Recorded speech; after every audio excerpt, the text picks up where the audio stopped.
Solitude is for me a fount of healing which makes my life worth living.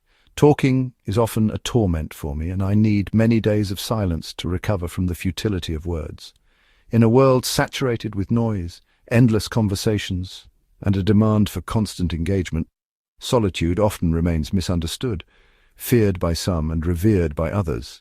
It is a paradox, a state both cherished and resisted, yet it holds the power to mend the fragmented self. To understand solitude as a fount of healing, one must first embrace the notion that being alone does not equate to loneliness.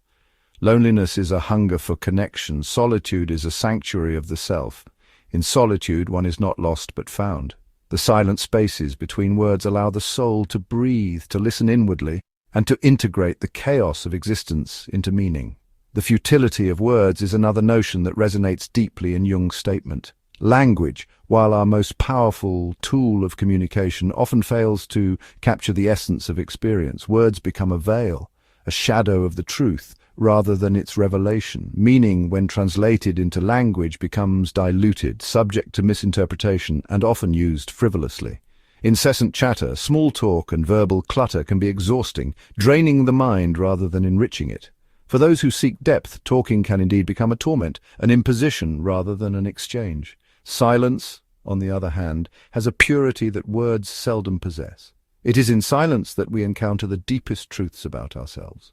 Ancient mystics, poets, and philosophers alike have sought solitude to access higher realms of thought and self-awareness.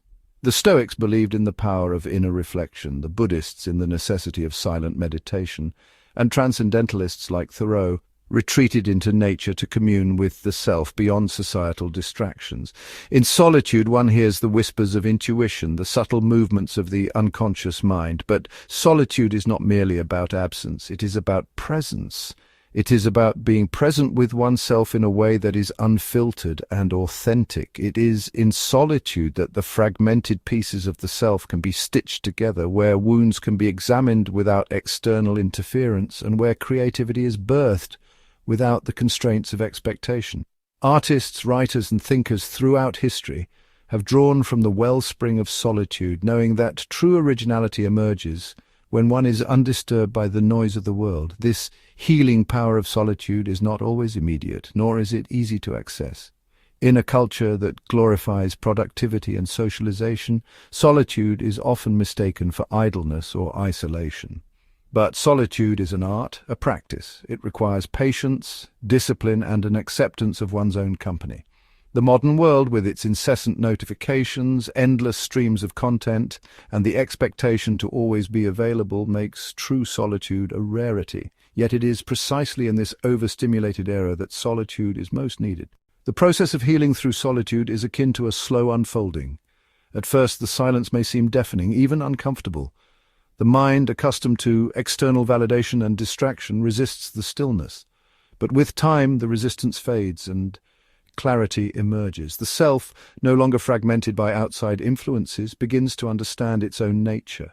In this stillness, emotions surface, long-buried thoughts find space, and self-awareness deepens.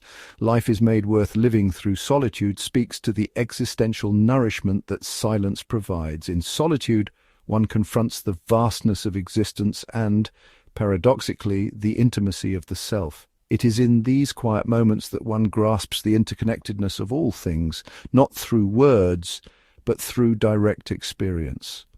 The solitude that heals is not a shutting out of the world, but a tuning into the essence of being.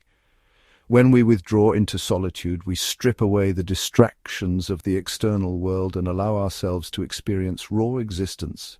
This process is transformative because it forces us to confront parts of ourselves that are often masked by social interaction. In solitude, we cannot escape our own thoughts. We must sit with them, understand them, and ultimately accept them. This confrontation is where true healing begins. Many individuals fear solitude because it reveals the uncomfortable truths they may have suppressed. The mind, when left to its own devices, can bring forth anxieties, regrets, and unprocessed emotions.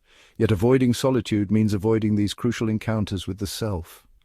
True healing demands that we acknowledge our wounds, not suppress them. The quiet of solitude provides the perfect environment for this reflection, and self-reconciliation. Solitude also nurtures personal growth by enhancing self-reliance. When we are alone, we learn to depend on ourselves for contentment rather than external sources of validation. This independence fosters inner strength and resilience, helping us navigate life's uncertainties with greater confidence. Throughout history, the world's most creative minds have sought solitude as an essential element of their work.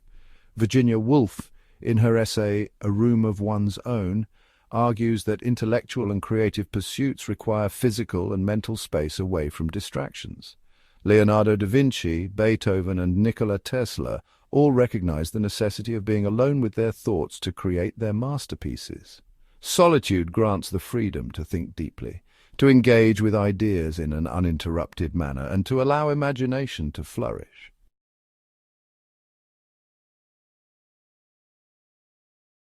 In our hyper-connected world, creative solitude is becoming increasingly rare. The constant influx of social media, instant messages, and digital content leaves little room for the mind to wander and explore original ideas. Yet, it is in these moments of detachment that true innovation arises. Beyond creativity and self-discovery, solitude has been integral to spiritual traditions across cultures. The practice of retreating into silence is central to monastic traditions, from Buddhist monks meditating in the mountains to Christian mystics withdrawing into the desert. In these moments of deep solitude, individuals have reported profound spiritual awakenings and a sense of unity with the universe. For many, solitude is not an escape from reality, but a deeper engagement with it. It allows one to step back from the distractions of daily life and contemplate the larger questions of existence. Who am I? What is my purpose? What lies beyond the material world? These inquiries often remain buried beneath the trivialities of everyday life, but in solitude they rise to the surface, demanding attention. While solitude is essential for self-growth and healing, it does not mean complete isolation. Humans are inherently social beings, and meaningful connections are also vital to well-being. The key lies in balance, knowing when to engage with the world and when to retreat.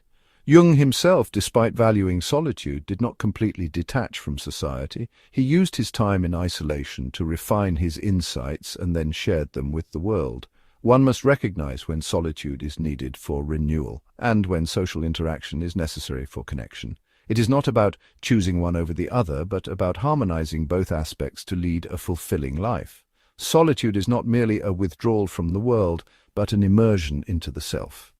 It is in these moments of silence that we find healing, creativity, and clarity.